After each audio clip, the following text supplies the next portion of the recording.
Baik, Assalamualaikum warahmatullahi wabarakatuh. Perkenalkan, nama saya Prastia Karisma Arasya Amri, bisa dipanggil Aras. Saya akan menjelaskan analisa faktor-faktor eksternal terhadap performa PT Fore Coffee Indonesia. Oke, kita bisa lihat latar belakang masalah ini adalah di mana PT Fore Coffee Indonesia merupakan gerai coffee shop, bisnis coffee shop yang mengusung tema baru dengan menggunakan teknologi sebagai key value-nya dan mendapatkan peningkatan luar biasa dengan lebih dari 100 gerai di kota-kota besar Indonesia di tahun 2019, padahal baru didirikan di tahun 2018. Kemudian PT Fore Coffee Indonesia yang bergerak pada industri F&B yang sangat bergantung pada tingkat daya beli masyarakat, terdampak sekali dengan adanya COVID-19. Dan saya sebagai peneliti ingin melihat bagaimana peluang dan ancaman terhadap Fore Coffee itu sendiri.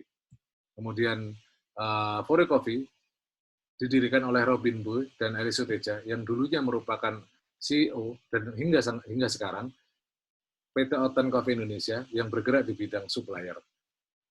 Setelah bergerak dan sukses di bidang hulu, Robin Boy menuju ke bidang hilir dan akhirnya membuat Fore Coffee Indonesia dengan mengutamakan teknologi. Fore Coffee juga memiliki pendanaan yang luar biasa senilai US Singapura 8,5 juta atau setara dengan 127 miliar rupiah yang terdapat dari berbagai macam venture capital. Bisa dilihat ada peningkatan dari Fore yang meningkat menjadi 300.000 gelas kopi per bulan di seluruh gerai dan meningkat dari penjualan awal 19.000 kopi per bulan di tahun pertama. Untuk profil perusahaan, bisa dilihat lanjutannya.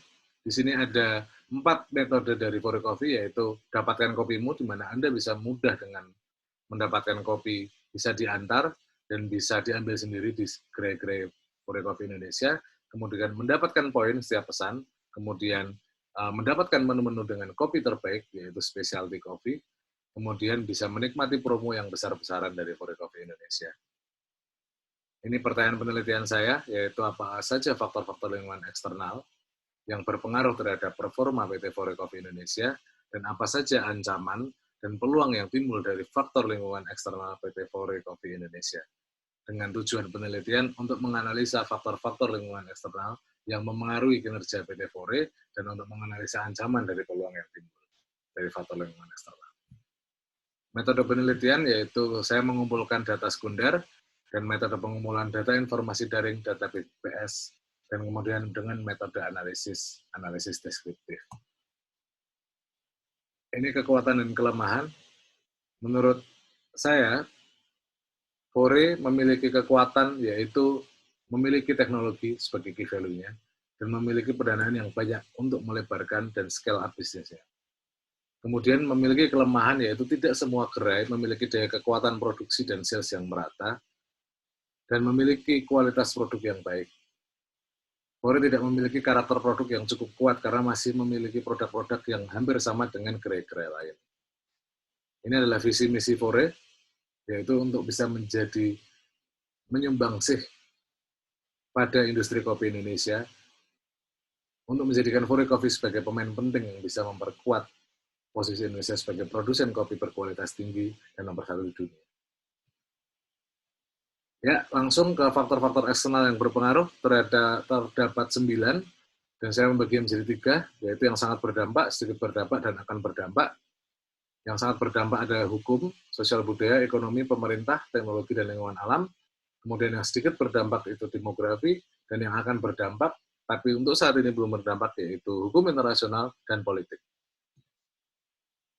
Oke, untuk faktor ekonomi, ini menurut saya yang paling berpengaruh terhadap Fore yang sudah membuka gerai banyak sekali di Indonesia, pasti akan berpengaruh dengan adanya data ini. Data ini menunjukkan bahwa adanya penurunan daya beli, penurunan ekonomi, yang akan bisa mengancam daya beli masyarakat terhadap penjualan produk kopi Indonesia. Dan akan berpengaruh juga terhadap Fore Indonesia. Jika Fore tidak bisa memanfaatkan teknologinya. Jika Fore bisa memanfaatkan teknologi, ya itu bisa akan menjadi peluang bagi Fore Indonesia ketika masa-masa pandemi seperti sekarang.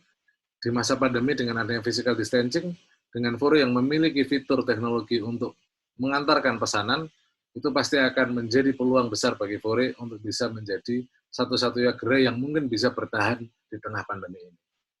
Rekomendasi implikasi bisnis saya adalah meningkatkan promosi pemesanan online dan menutup sementara gerai-gerai yang tidak produktif. Faktor sosial dan budaya. Bisa kita lihat kondisi Indonesia memiliki manusia dengan usia produktif yang memiliki lifestyle untuk mengunjungi kedai kopi lokal dan mengonsumsi kopi untuk sehari-hari. Hal itu merupakan peluang karena Fore memiliki kopi dengan kualitas yang tinggi dan kualitas tinggi menunjukkan sehat.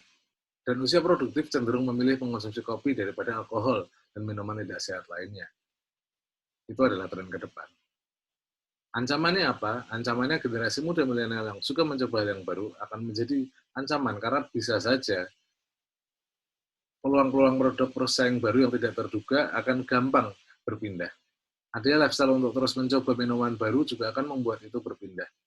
Ada yang bisnis kopi lokal yang lebih diminati konsumen juga akan berpindah. Oleh karena itu, implikasi bisnis rekomendasi saya adalah Fore Coffee sebaiknya memperbanyak promosi dan memperluas targeting marketingnya, sehingga brand awareness Fore Coffee Indonesia sebagai minuman kopi yang berkualitas dan sehat semakin tinggi, yang berefek pada customer acquisition yang semakin besar di kedepannya. Ini adalah faktor lingkungan alam. Ini penting sekali buat Fore Indonesia untuk dipahami bahwa kondisi Indonesia di tahun 2019 adalah penyumbang sampah plastik terbesar di dunia kedua setelah China, dengan 1,23 hingga 2 juta ton. Itu akan ada kemungkinan bahwa di masa depan ada regulasi yang mengharuskan seluruh Indonesia untuk tidak menggunakan plastik. Dan Fore Coffee Indonesia yang saat ini masih menggunakan plastik sebagai kemasan akan terancam jika tidak berubah. Oleh karena itu, Fore Coffee harus berubah. Namun ini akan menjadi peluang yang baik dengan Fore yang sudah bermodalkan basis teknologi akan lebih mudah untuk beradaptasi dengan aturan baru di masa mendatang ini. Oleh karena itu, saya menyarankan implikasi bisnisnya adalah memulai untuk menggunakan kemasan yang tidak sekali pakai, membangun brand baru sebagai langganan kopi, ambil kemasan dari customer ke customer, Fore membuatkan kemasan baru yang sifatnya itu tidak sekali pakai. Dan itu sangat mungkin untuk Fore yang memiliki teknologi yang seperti saat ini. Kemudian untuk masuk ke faktor teknologi, peluang Fore di sini sangat besar. Karena Indonesia merupakan peringkat pertama adopsi ekonomi digital di dunia. Yang di sini adalah ranah mainnya Fore, di mana peluang Fore untuk menjadi top of mind, kopi, easy to get di Indonesia menjadi semakin besar. Hal ini harus bisa dimanfaatkan oleh Fore yang sebagai pionir untuk bisa menguatkan posisinya sebagai kopi yang paling diminati di Indonesia. Namun ancaman juga akan hadir jika Fore tidak berhasil untuk menjadi top of mind, karena sudah mulai banyak gerai-gerai yang berubah menuju digitalisasi. Implikasi bisnisnya ya Fore harus melakukan research and development terus-menerus, sehingga teknologi yang ada di Fore tidak terkejar oleh pebisnis-pebisnis yang lain.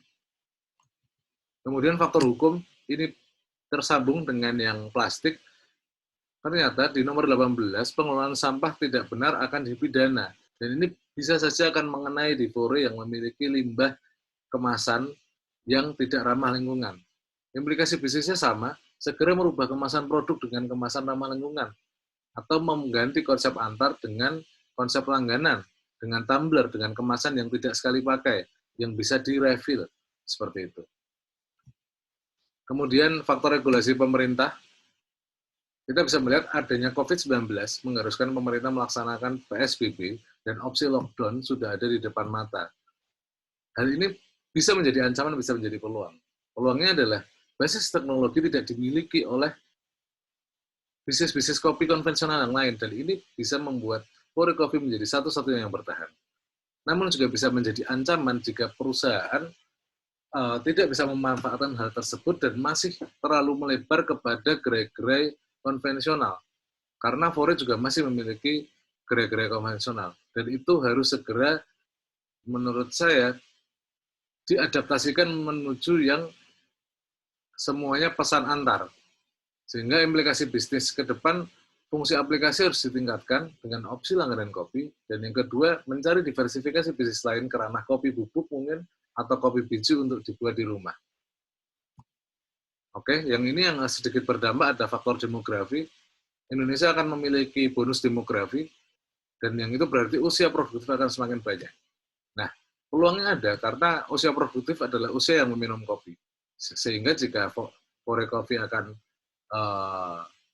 meningkatkan promosinya, itu akan sangat bagus karena masih banyak peluang untuk market share-nya. Sedangkan ini juga bisa menjadi ancaman karena ketika bonus demografi otomatis akan banyak terjadi pengangguran di Indonesia dan akan muncul pebisnis-pebisnis baru yang akan membuat pesaing dari Fore Coffee itu sendiri. Sehingga implikasi bisnis rekomendasi dari saya untuk dipersiapkan di masa mendatang adalah meningkatkan promosi dengan karena masih memiliki dana yang besar. Sehingga bisnisnya akan menancap kuat, brandnya akan menancap kuat, dan akan menjadi pilihan utama kopi yang dikonsumsi oleh orang-orang Indonesia. Kemudian ini yang belum berdampak, tapi akan berdampak, karena faktor politik di Indonesia sekarang sudah cukup teduh, tapi di kemudian hari ada kemungkinan akan menjadi ancaman jika tidak bisa hati-hati, seperti perusahaan-perusahaan yang lain. Tapi akan menjadi peluang jika Fore bisa mengambil hati politik di Indonesia, di mana bisa menjadi bagian dari mendukung politik Indonesia yang menjadi semakin baik. Oleh karena itu, di implikasi bisnis saya menyarankan untuk memiliki tim branding dan public relation yang baik untuk perusahaan, dan menyiapkan strategi branding dan public relation yang baik, sehingga tidak akan terganggu oleh faktor politik di masa mendatang, tapi justru akan menjadi keuntungan bagi Fore Coffee. Selanjutnya, hukum internasional. Ini juga belum begitu berdampak pada Fore Coffee di masa saat ini, tapi jika Fore Coffee akan berkembang, ini harus diperhatikan dan harus dipersiapkan. Regulasi untuk bisnis F&B di setiap negara memiliki standar yang berbeda-beda, dan ini akan menjadi peluang jika Fore akan ke negara yang berkembang, itu akan menjadi keharusan bagi Fore memenuhinya. Otomatis Fore harus memiliki implikasi bisnis meningkatkan quality control. Tetapi ini juga bisa menjadi ancaman jika Fore Coffee tidak memiliki quality control yang baik. Yaitu bisa saja standar itu akan ke Indonesia, karena Indonesia sudah memiliki sesuatu yang maju, menjadi negara yang maju dan berkembang terus-menerus. Oleh karena itu, jika Fore tidak konsisten, bisa saja bisnis ini akan mengalami kesulitan untuk di masa mendatang. Oke, implikasi bisnisnya meningkatkan quality control dan memiliki tim operation yang baik. Kesimpulannya, Fore Coffee terhadap faktor-faktor yang sudah sangat berdampak untuk saat ini, yaitu ekonomi, teknologi, lingkungan, pemerintah, dan sosial budaya, harus sangat-sangat memiliki sikap. Di sisi lain, perusahaan juga harus selalu siaga dan mempersiapkan untuk faktor-faktor eksternal yang memiliki dampak ringan, seperti demografi, politik, dan hukum internasional. Dengan begitu, perusahaan akan bisa meminimalisir ancaman dan menjemput peluang. Ini rekomendasinya untuk divisi marketing, yaitu tingkatkan research and development product dan user experience, perkuat brand loyalty dengan strategi promosi dan public relation yang kuat. Operasional, unbundling dengan cara outsourcing untuk kegiatan hubungan key activities, kurangi pengeluaran, tingkatkan quality control sehingga konsistensi standar produk terjaga. Untuk finance, perkuat investor relationship yang sudah memberikan dana besar. Kedua, mengurangi biaya-biaya tidak perlu. Mempersiapkan dana situasi bencana dan research development dipersiapkan juga untuk ke depan. Teknologi, perkuat research and development untuk user experience terbaik, manfaatkan search engine optimization, membangun aplikasi yang semakin easy to use dan user friendly. Untuk divisi HR, perjelas visi misi value perusahaan dan tanamkan pada seluruh anggota organisasi, tingkatkan standar spek rekrutmen, dan outsource untuk tenaga kerja yang tidak merupakan key activities. Baik, begitulah rekomendasi dari saya, dan sekian presentasi dari saya. Terima kasih. Wassalamualaikum warahmatullahi wabarakatuh. Saya Prasetya Karisma Arasya Amri.